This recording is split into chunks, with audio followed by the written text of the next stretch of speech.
I want to believe you didn't mean it this way, but it is very invalidating to single people, and they experience it all the time when coupled people or people who've had relationship experience listen to their pain and then just dismiss it with it's better than this, like you've done a little bit here.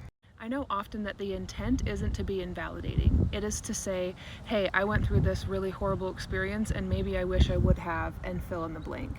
And so the intent isn't to be invalidating, but it is very invalidating to a real painful, difficult experience. So just like I imagine you wouldn't want me to invalidate the pain that you've existed in and experienced in your life, I don't think it's good or helpful for any of us when we choose to invalidate one another's experiences.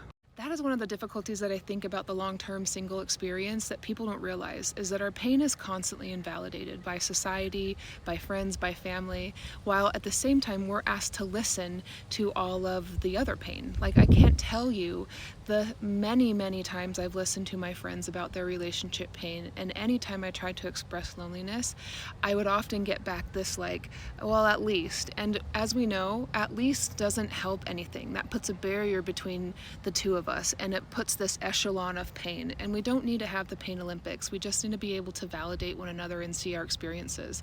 I think it's a lot better to say something along the lines of, hey, I went through a young marriage and was divorced early on, and that was really painful for me, and sometimes I regret my experiences, but I really don't know what it's like to never have had connection in that way, and it does sound painful, and I appreciate you sharing that with me.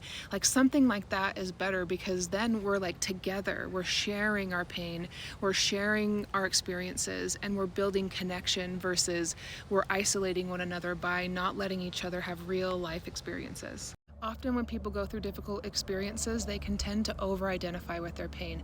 I know I over-identified with my singleness. It became all of me, and the pain of my loneliness became all of me. I once wrote a blog post. The title was, "Your pain is not unique. You are unique, and you are not your pain." That was a thought that like blew my mind up, because for so long when people tried to tell me that they were in a difficult situation, I would think about my own pain and want to be like, but you don't know, you don't get, it's this. And I realized I had over-identified with my singleness and my loneliness, and that caused me an othering from other people. And when I realized that I wasn't my pain, I left room for so much more. And so for any of us, we don't need to compare. And I think we can just have kindness and to understand one another's experience. But to all the single people out there who've ever had their pain invalidated, know that it isn't nothing. It is large, it is big, and you're amazing for continuing on through it. Sending you love.